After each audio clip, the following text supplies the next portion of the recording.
সে ছিল এক সময় যখন ভারতের মসলিন, রেশম আর হস্তশিল্পের চোখ ধাঁধানো শিল্প নৈপুণ্যে বুঁদ হয়েছিলেন ইউরোপীয়রা। বিদেশি বণিকদের বাণিজ্যিক বদান্যতায় ইউরোপের বাজার তখন চেয়ে থাকত ভারতের রেশম সুতিবস্ত্র ও নানান হস্তশিল্পের সম্ভারে।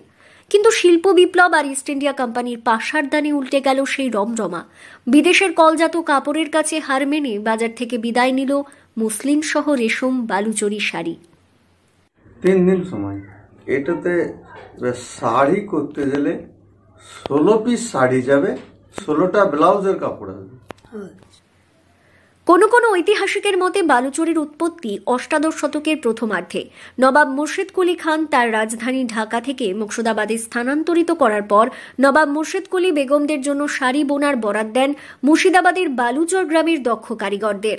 তাদের হাতের ছোঁয়ায় নানান পৌরাণিক কাহিনীকে বুকে নিয়ে গড়ে ওঠে রেশমের বালুচরি শাড়ি। কিন্তু বর্তমানে রেশম শিল্পীরা দুরবস্থার মধ্য দিয়ে দিন কাটাচ্ছেন। 650 টাকা মজুরি পায়।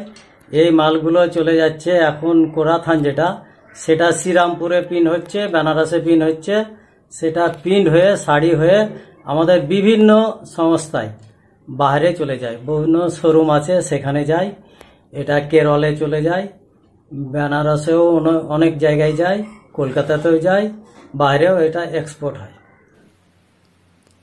বর্তমানে মূল্যবৃদ্ধির বাজারে মুর্শিদাবাদের রেশম শিল্পীদের এমন দৈন্য দশা। কারিগরদের জন্য যেমন কিছু ভাবা হয়নি, তেমনি বাজার ধরে রাখতেও চোখে পড়েনি সরকারি উদ্যোগ। যে সিল্কের খ্যাতি বিশ্বজুড়ে, সেই রেশম কারিগরদের নুন আনতি পান্তা ফুরোয়। অনিশ্চিত এই পেশা থেকে মুখ ফেরাতে শুরু করেছেন বহু শিল্পী। তবে দীর্ঘদিন ধরে এমন পেশাকে ভালোবেসে অন্য পেশায় যেতে পারেননি অনেকেই। তবে তাদের আগামী প্রজন্ম আদৌ কতদিন এই পেশাকে ধরে রাখতে পারবে তা জানা নেই তাদেরও। এমন সংকটের মুখে দাঁড়িয়ে ঐতিহ্যবাহী মুর্শিদাবাদ সিল্ক বা রেশম শিল্প নিজের অস্তিত্ব সংকটে লিপ্ত। ষোড়শ ও সপ্তদশ শতাব্দীতে মুঘল সম্রাটদের সর্বাঙ্গীন পৃষ্ঠপোষকতায় তৎকালীন অবিভক্ত বাংলায় রেশম শিল্প ব্যাপকতায় উন্নীত হয়।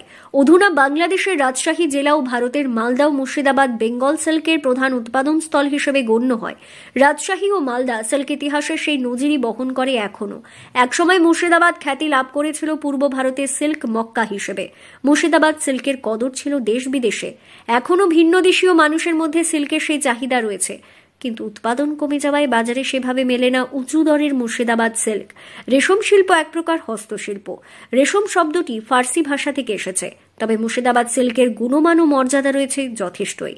তবে এই শিল্পের সাথে জড়িত কারিগরদের আক্ষেপ পাহাড় প্রমাণ। প্রশাসনিক উদাসীনতার কারণ তো আছেই, পাশাপাশি পরিশ্রমের মূল্য একেবারেই নগণ্য। এক কারিগরের বক্তব্য, একটি সিল্ক শাড়ি তৈরি করতে লাগে 2 দিন। প্রয়োজন হয় 2 জন কারিগরের, যার মূল্য পান তারা 250 টাকা মাত্র। এবার কি দাম সেটা জানেন না, সেটা তো আমরা বলতে পারবো না। আমরা তো মহাজনের কাছ থেকে নিচ্ছি, ও আমাদের ঘর বেতন দিয়ে কাজ করাইছি। এবার কি দামে বিজবে না দেবে, বিজবে সেটা ওরা বুঝবে। মুর্শিদাবাদ থেকে তন্ময় মণ্ডলের রিপোর্ট, লোকাল 18 বাংলা।